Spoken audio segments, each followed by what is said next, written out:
I've been putting some serious miles on the new Native hammer since I picked it up back in November, to the point where I actually had to retighten the pedal crank arms, which, if you know, is basically the official "your Native is broken in" ceremony. So today we're doing the full review, and we're doing it in the classic, mildly absurd watch 'em flop format. Before filming also, I asked you guys if there's anything you wanted to see specifically or questions you still had about the hammer, and a bunch of you chimed in, so we'll be going over those as well. So kick back with your favorite beverage, and let's talk about the hammer. Wait. One thing real quick. This channel, it's all about having fun, right? We like to keep things lighthearted and crack some jokes and catch some fish if we're lucky enough. Second, huge thank you to you guys, the viewer. Y'all like the hammer content, I think.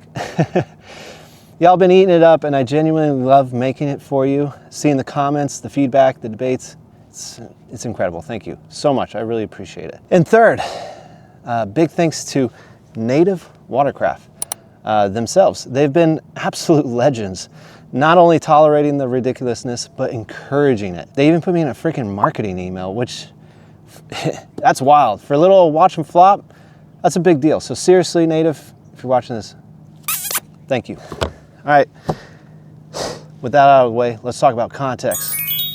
I fish Southwest Florida inshore saltwater. That's going to be salty flats, mangroves, boat lanes, whatever the harbor throws at me. And I'm usually dealing with wind, current, boat wakes, and ball scorching heat. Before the hammer, I ran the Native Titan X 12.5. A lot of you guys already know about that kayak from the channel. I'll be comparing the hammer to the Titan during this review, but only because it's my only other kayak experience. They are honestly not very similar kayaks besides the color and the Native sticker. And when I traded in the Titan X for the hammer, even I questioned if it was the right move, because the Titan X was my first kayak and stability was the most important thing to me then. And oh boy, does the Titan X have it. It's basically a floating dock. But trip after trip, the weight was crushing my spirits and literally my spine. So in steps the hammer, designed for performance and control. Basically the sports car of the Native lineup. So I did the unthinkable. I traded the dump truck for the coupe. And if you want the TLDR right now, I absolutely love the hammer. So Native Watercraft put a lot of thought into the hammer when they were making it. Thank you. Some of the stuff I didn't even know I needed until you spent the time on the water with it. We're gonna go over it real quickly. We're not gonna go over the stuff we've done in other videos or other channels have gone over, just the stuff that really matters to you. First thing that I didn't know I needed until I had it was this keel. This aggressive edge on this thing, it is awesome for performance, for keeping the kayak dry on top, and it makes me wonder why they even named it the hammer and not the katana. Next, the hatch. I absolutely love this thing. It looks like something off of a stealth fighter aircraft. You can mount stuff all over the outside, the inside, protects against the water, drains well. You got tons of storage options inside with straps and power plates, so you can make it all look real nice. All right, moving back to where your footsies live. You've got a lot of space up here. Plenty of room to stretch out and enjoy yourself out on the water. The seat goes back way further, so if you're a tall person, you can definitely fit in it. And yes, you absolutely can stand in the hammer. I get questions still a bunch. I know it's not the Titan X, guys, but it is still a very wide kayak, therefore a very stable kayak. So you can definitely cast, hook fish, and fight fish, all standing up.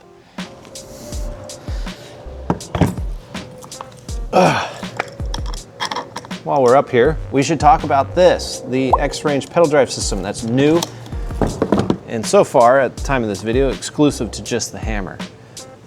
This thing is awesome. It's absolutely incredible. It folds mostly up and out of your way, which leaves so much more room over here for activities.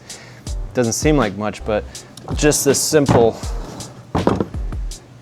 fold is a game changer. There's so much more room over here.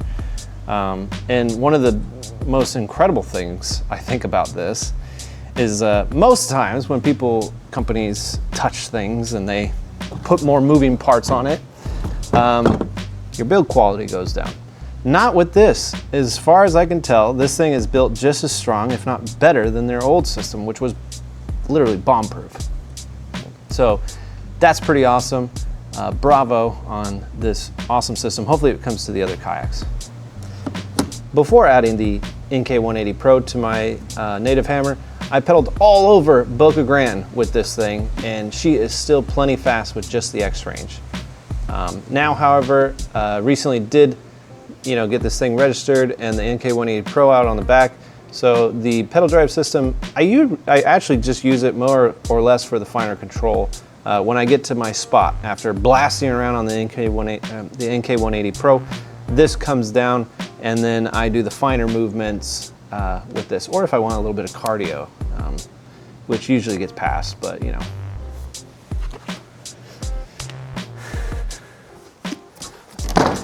All right, the seat. You knew we'd get here eventually. The hammer comes with a 360 non-locking seat. Some people love it. I personally did not. We went and addressed that a long time ago though, and we're Gucci now. One thing that this whole seat I absolutely do love that they changed was this raised molding that the rails sit in.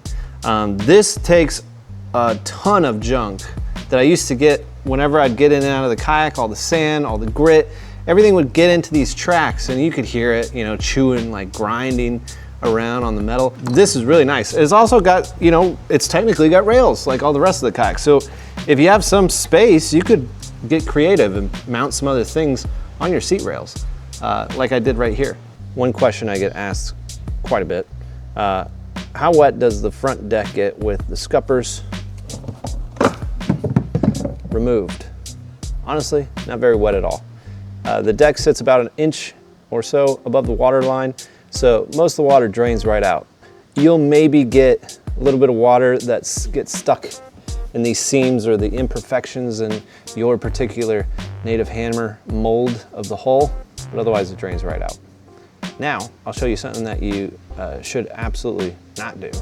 This is the pedal drive scupper, right there, removed while running the power of the NK180 Pro. Yeah, kind of floods the deck and pretty quickly, so don't do that. Side storage around the seat is pretty good. You can fit technically, I think 3600 size tackle trays here and over there, but they're a little bit tight and they do sit higher than the gunnel. So I usually just put them in the junk drawer, whatever this is underneath the seat.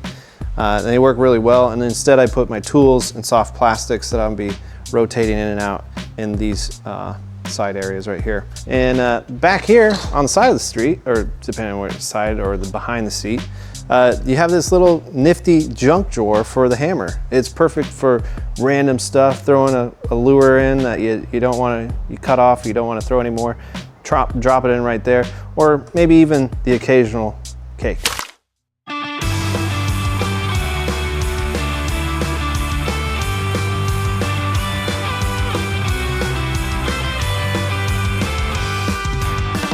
Behind and below the seat, we have the rear battery compartment. This thing is really well thought out. You've got a power plate inside so you can run your wires cleanly without having to butcher the kayak, and the battery placement is also strategically positioned so that the weight actually benefits you in the balance of the kayak. Another thing worth mentioning back here is these new style latches.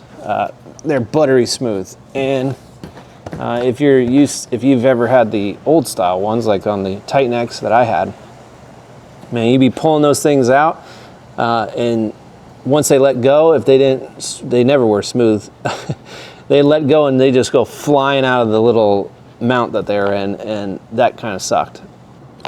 With the hatch on, this thing is pretty much flush with the rest of the deck, which is a bigger deal than people realize. Coming from the Titan X, where you had that big bulky battery compartment right behind the seat and then a pretty steep drop off right behind for the rest of the deck.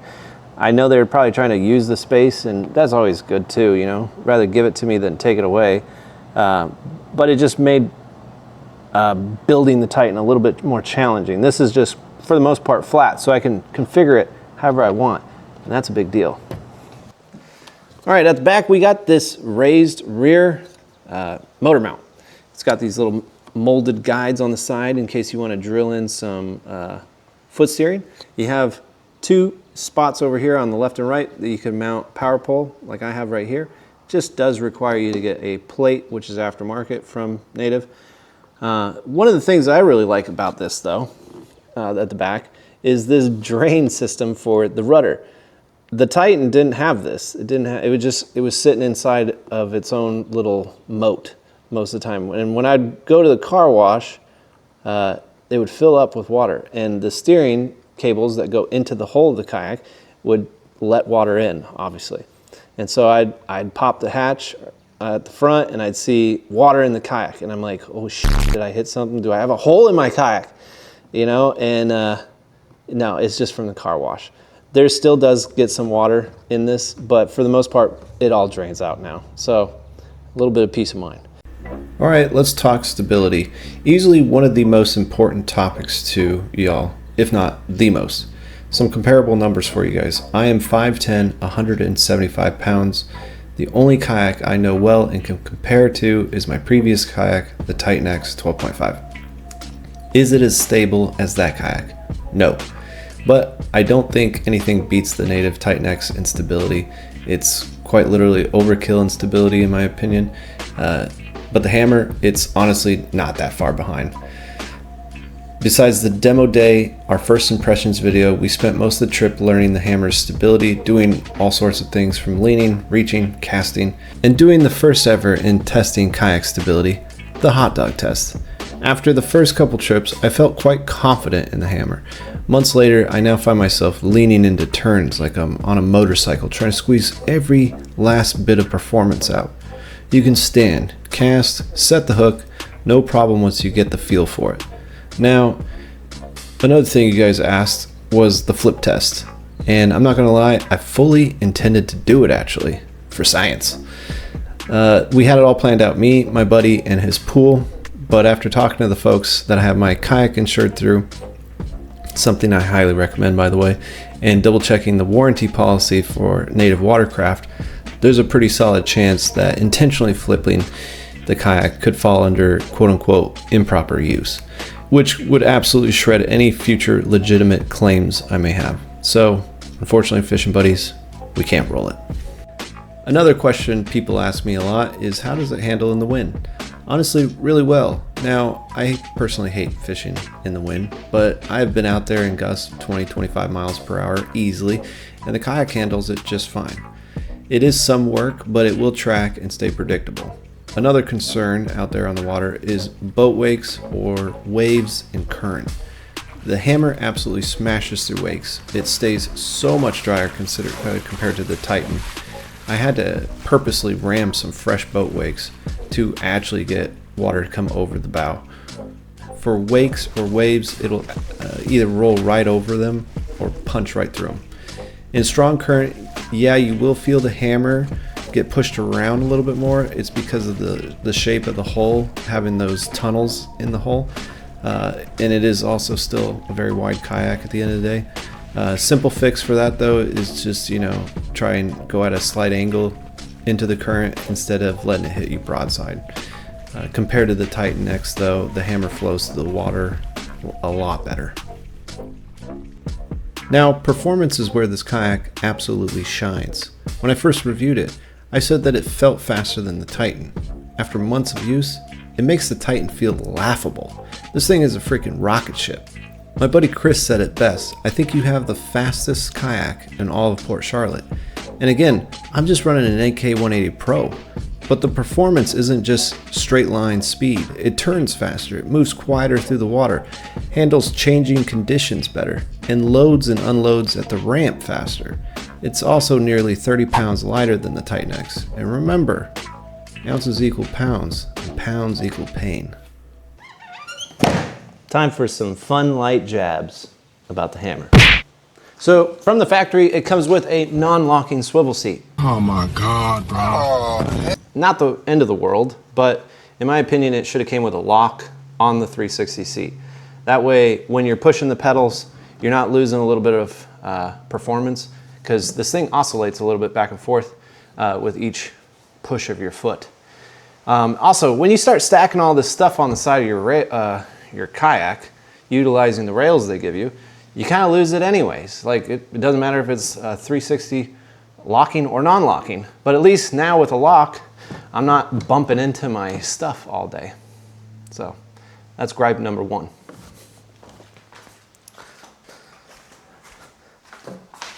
Number two, these mounts at the back, you have to buy this $100 plate just so that you can use them. I don't know if they're trying to save the customer a buck. You know, if they put two of these on, then it would be almost $4,000. If that's the case, I understand it, I guess, but I feel like if you're able to, you know, integrate some kind of reinforcement right here for the motor, why not do it for these 2 points right here so that you don't have to buy another $100 piece of plastic. And finally, the last thing that I could gripe about is the scupper for your X-Range. The shape of this thing allows water to kind of like circulate right here or right here. I don't really know the conditions in which it makes some noise and sometimes not.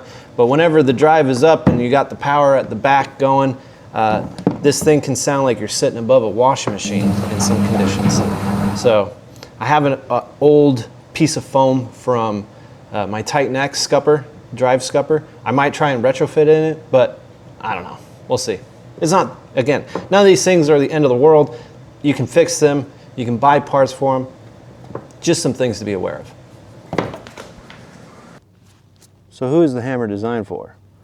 Well, probably not the budget kayaker. This thing is like $3,600, so it's not exactly cheap.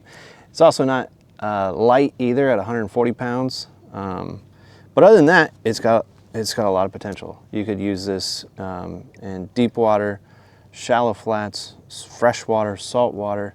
I would take it probably about anywhere besides like whatever they call it, the white water river rafting. That I might pass on.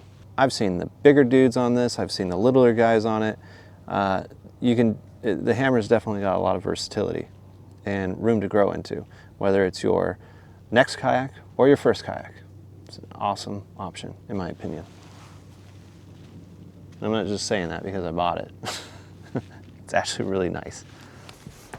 All right, that's going to do it for the 6-month review of the Native Hammer. We'll be back, I don't know, maybe at the end of the year to do a 1-year review. Milk the name a little bit, you know, for the sake of views. But in my opinion, this is a fantastic fishing machine, as long as I can find fish. That's a personal thing, though. And when I'm not finding fish, I'm having a blast, literally blasting around with the use of the NK180 Pro. Is it the right kayak for you? I don't know. Hopefully this answered some of your questions or was at least entertaining. I highly recommend you go out and check with your dealer and see if you can get on the water with one, whether it's this or another kayak, just so you know if it's right for the fishing mission that you're doing. Leave a comment if you have any questions though, and be sure to subscribe if you like this kind of goofiness, and leave a like if this video was helpful to you or made you chuckle. Hope you have a great rest of your day. Adios. That's good enough, man. I'm fucking